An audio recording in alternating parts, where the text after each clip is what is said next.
चरणामृत में फंसा के रखिए। एक ही मन दो जगह नहीं हो सकता। यदि पकौड़ी में लगा है तो प्रसाद में नहीं जा सकता, अब प्रसाद में चला गया तो पकौड़ी की ओर दिखाई भी नहीं पड़ेगा। मैं समझाने के लिए कह रहा हूं, मन एक है। राम जी कहते हैं धर्म आचरण करने से, अपने कर्तव्य का पालन करते रहने से एक दिन ऐसा आएगा मन को विषयों से उपरति प्राप्त हो जाएगी।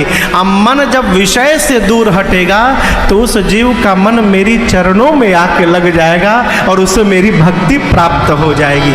ये क्रम बताया राम जी ने। पूरे कहानी के सार में है, सारांश में जीवन में धर्माचरण करने का प्रयास करिए, यही आगे जाएगा। धर्म को छोड़कर कुछ भी हमारे साथ आगे बढ़ने वाला नहीं है। आप दर्शन करिए दशरथ जी महाराज को, जब दशरथ जी पिछले जन्म में मनु जी के रूप में थे, मनु जी और शत्रुपा मैया सृष्टि के आदि माता पिता, हम और आप मनु महाराज की संतान हैं, इसलिए हम मनुष्य कहलाए। मनु जी से सृष्टि प्रारंभ हुई, इसलिए हम मनुष्य कहलाए। मनु जी के जीवन के बारे में गोस्वामी जी कहते हैं कि दंपति धर्मा आचरण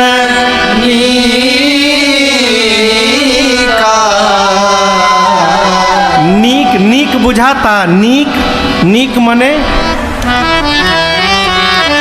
नीक मने, नीक मने नीमन, नीक मने बढ़िया, सुंदर। गोस्वामी जी मनु महाराज और शत्रुपा मैया के लिए कहते हैं कि दंपति धर्म आचरण नीका। दोनों दंपति पति पत्नी धर्मशील हैं, इनका आचरण कैसा है तो नीका यानी सुंदर आचरण है।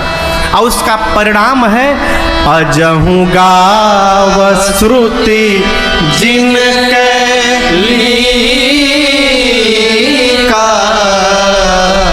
श्रेष्ठ आचरण का परिणाम है कि आज तक वेद उनकी कीर्ति का गान करते हैं। मनु जी का जीवन धर्मशील था, वही मनु जी महाराज दशरथ जी के रूप में अवतार लिए। सब कुछ छूट गया लेकिन उस जीवन का धर्म इस जीवन में आया। और गोस्वामी जी दशरथ जी के बारे में कहते हैं धर्म धुरंधर गुण निधि ज्ञानी, धर्म धुरंधर गुण निधि ज्ञानी, हृदय भगति मति सारंग पानी, हृदय भगति मति सारंग पानी, हृदय भगति मति सारंग पानी। धर्म धुरंधर गुण निधि ज्ञानी, मनु जी के रूप में धर्मशील थे, उसका परिणाम दशरथ जी के रूप में अवतार लिए तो वो धर्म इस जन्म में भी आया और धर्म धुरंधर बन गए। अब आगे दर्शन करिए। दशरथ जी महाराज को राम जी का दर्शन करना था तो मनु जी के रूप में जब थे तो 23,000 वर्ष तपस्या किए। कितना दिन? 23,000 वर्ष। मनु जी महाराज 23,000 तपे, तब जाकर रघुनाथ जी का दर्शन मिला। मेरा प्रश्न है, ये मिथिलावासी कौन तपस्या किए थे हो कि राम जी जाकर के दर्शन दे दिए? सोचिए मिथिलावासी कौन तप किए थे? यहाँ भी धर्म केंद्र में है। मिथिलावासियों का जब गोस्वामी जी परिचय देते हैं तो कहते हैं पूरा नर नारी सुभग सुचि संता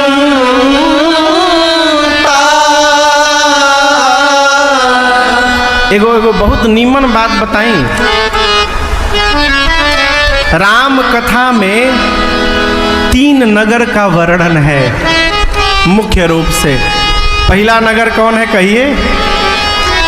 हाँ कहिए। अयोध्या, दूसरा मिथिला, तीसरा लंका। 3 नगर मुख्य रूप से है।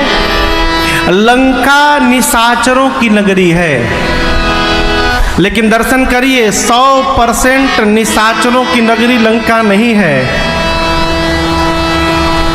लंका निश्चर निकर निवासा, यहाँ कहाँ सज्जन कर बासा।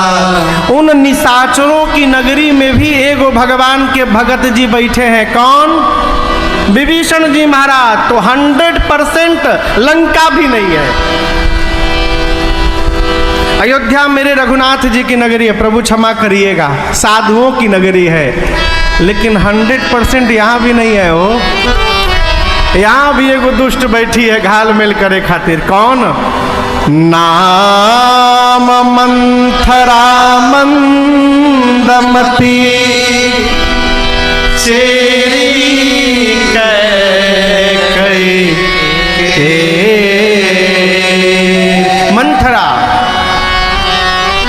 दुष्ट है, भक्त नहीं है, भगवान राम से विरोध करती है। सभा यह मर्म निशा कवन बेधे। भगवान के अवतरण के बाद श्रीधाम अयोध्या में 1 महीने का 1 दिन हुआ। गोस्वामी जी कहते हैं 1 मास बाद सूर्य नारायण भगवान को प्रणाम करके विदा लेकर आगे बढ़े। यहाँ एक सूत्र है, भगवान के उत्सव को देखने के लिए तीनों लोक से लोग आए। देखी महोत्सव सुर मुनि नाग। देवलोक से देवता आए, मृत्युलोक से मनुष्य आए, मुनि आए, पाताल से नाग आए। 1 माह तक सबने उत्सव का दर्शन किया और उसके बाद चले भवन बरनत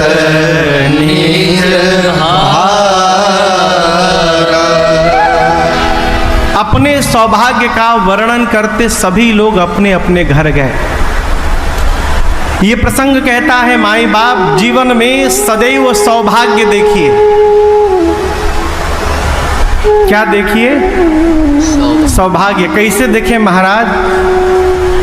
उत्तर प्रदेश में जन्म मिलल बा से ढेर सौभाग्य केहू के होई का? आप दर्शन करिए, जहां आपको शरीर प्राप्त हुआ है उत्तर प्रदेश में, उसी उत्तर प्रदेश में राम जी भी अवतार लेते हैं, उसी उत्तर प्रदेश में कन्हैया अवतार लेते हैं, उसी उत्तर प्रदेश में काशी है, मथुरा है, वृंदावन है, अयोध्या है, उसी उत्तर प्रदेश में तीर्थराज प्रयाग बसते हैं। अब इससे अधिक क्या सौभाग्य होगा? हो है?